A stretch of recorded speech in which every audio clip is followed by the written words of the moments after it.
amis passionnés d'art oratoire. La tâche qui m'a été confiée relève plus que jamais du plaisir, parce qu'il s'agit ici pour moi de vous faire l'éloge d'une grande école de choix, celle de l'ESCP Business School. Alors vous vous direz, il ne s'agit jamais que d'un éloge d'un étudiant du top 6 vers une école du top 3, chargée de rancœur et allant contre un complexe d'infériorité irrépressible. Pourtant, il s'agit pour moi d'un véritable honneur et d'un véritable plaisir de chanter devant vous les louanges de cette institution ancestrale et fondatrice, la grande sœur des écoles de commerce françaises, mais aussi, dit-on, du monde entier. Vous l'aurez compris, je ne viens pas ici seulement vous vanter une école qui a su dominer, ou presque, car pas tout à fait première, nombre de classements étudiants, qu'ils soient français ou étrangers.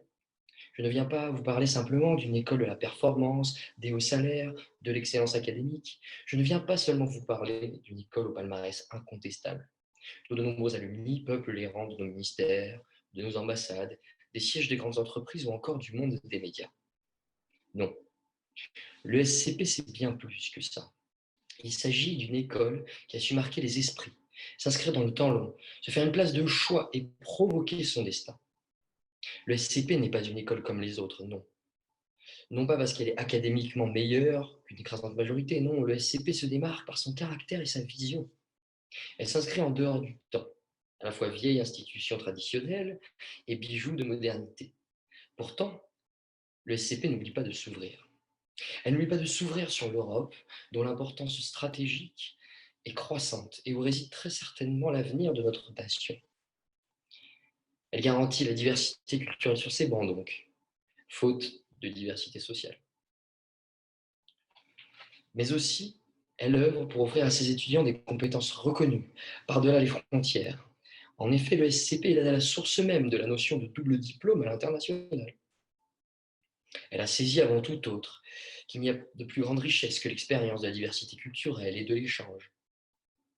Mais le SCP ne s'est pas contenté de faire sauter les frontières politiques et culturelles. École de commerce par excellence, dépendante de la Chambre de commerce de Paris, elle n'oublie pas les raisons de sa création. C'est une formidable machine à cash. Elle n'est pas encore une fois source d'un pan entier du paysage académique français, qui est aussi le plus exporté à l'international, celui des business schools. En effet, elle est la doyenne nationale en la matière, et probablement la doyenne mondiale. Elle a su créer un genre qui est aujourd'hui celui de plusieurs centaines d'autres écoles dans le monde. Elle a surtout créé une mentalité qu'elle a su exporter dans le monde anglo-saxon, si différent d'une autre pourtant. Mais aujourd'hui, le SCP n'est-elle qu'une école de commerce? Non, non, non. Elle est bien plus que cela. Cette institution séculaire ne s'est pas contentée de créer, mais bien de transformer au fil du temps des mentalités et des modalités de notre monde, ce qu'est la business school d'aujourd'hui et de demain. Ainsi, c'est par ce savant alliage entre tradition et innovation, entre passé et avenir, entre valeur et efficacité, que cette école, à défaut de se hisser à la cime des classements, atteint sans doute le sommet de l'admiration et du mérite. Également le sommet des classements des frais de scolarité. Et bien plus que cela, le SCP n'a de cesse que de vouloir briller. Et pour cela, quoi de mieux qu'un campus au cœur de la ville lumière? Si Paris n'est pas toute la France est un peu Paris.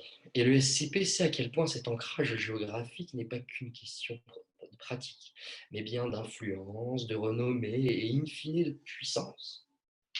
Non, l'ère du digital, du village global, du confinement, du virtuel n'ont pas rendu la notion d'ancrage territorial désuète. Non, non, non. En effet, le SCP a su, et sait encore, profiter de l'image améliorative de la capitale dans le monde.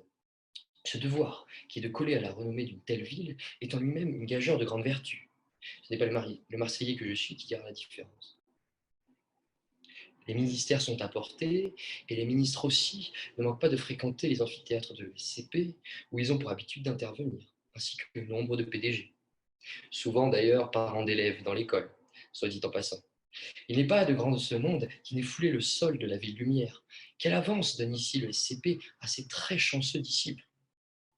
Vous l'aurez compris, Si le SCP est incontestablement excellente aux yeux des journalistes, des employeurs, des étudiants, elle l'est aussi au regard de son histoire et de son incroyable capacité d'adaptation au monde moderne. Le SCP est à la fois une école d'hier et de demain, pour peu qu'elle ne soit pas épinglée par Mediapart, bien entendu. Et quelles que soient les mutations que connaîtra notre monde dans les prochaines années, on peut lui prédire un grand avenir. Merci beaucoup. Cher public, cher jury, je me suis vu attribuer la lourde tâche de faire l'audencia d'une célèbre école nantaise. Stable dans les classements selon ses élèves, classée 6e au 6e selon la police, elle est cependant classée 11e au Figaro selon les manifestants. Dès lors, ne faudrait-il pas dire que la Reine des Neiges, plutôt que de réunir les écoles du top 6, réunit 6 écoles du top 11? Malgré ses classements quelque peu déroutants, cette belle école s'illustre par sa localisation idéale en Bretagne. Ah non, en Haute-Loire, pardon. En plein cœur de la grande métropole nantaise où zadistes, amateurs de 8-6 en Sarwell, et futurs banquiers en costume formés à Audencia se côtoient pour former un capitalisme d'un genre nouveau. On ne peut que saluer l'ambition, dès le départ vouée au succès, pour une école de commerce, d'aller implanter ses anglicismes et ses cours de finance dans cette zone géographique marquée par son endémique refus chouan de l'autorité technocratique. La ville de Nantes est également réputée pour son côté festif, rythmé par ses soirées techno, auxquelles sont souvent invités les prestigieux membres de la maréchaussée, et qui finissent, non sans drame et polémique parfois, en baignade et quelquefois noyade dans la Loire. Cette grande école de management, toujours à la pointe de l'innovation, a su s'illustrer dès septembre 2020 en mettant en place une rentrée résolument moderne, ne laissant pas de place au présentiel et au contact physique, symbole d'un monde passé et dénué de progrès technologiques, pour finalement, bravant fièrement les recommandations du gouvernement, ouvrir ses portes aux élèves dès février 2021 en allant à l'encontre de tous les chiffres scientifiques, sans doute jugés par la direction comme dénués de sens pour de futurs épiciers. Audencia a su également mettre en place un des plus grands clusters de France pour, conformément à nos cours d'économie, mettre en avant les synergies entre les élèves pour créer un véritable pôle de compétitivité, caractérisé en octobre 2020 par une propagation effrénée du virus. Mais Audencia ne s'illustre pas seulement par sa capacité d'innovation hors du commun. Elle se démarque aussi par l'aspect extrêmement novateur de son slogan, qui est, rappelons-le, apprendre à oser. Pardon, Never stop daring. Ne jamais s'arrêter d'oser. Quelle riche idée! N'est-il pas dit dans un célèbre film français que certaines personnes osent tout et que c'est d'ailleurs à ça qu'on les reconnaît? Ne jamais s'arrêter. Quelle brillante idée! Alors que nous vivons dans un monde marqué par la finitude des ressources et touché par une crise écologique majeure, mais peut-être qu'inviter Hugo Clément, égérie de la cause animale, et Nicolas Vanier, célèbre explorateur, pour lancer la rentrée 2020, suffit pour excuser Audencia de ses excès et de ses incohérences.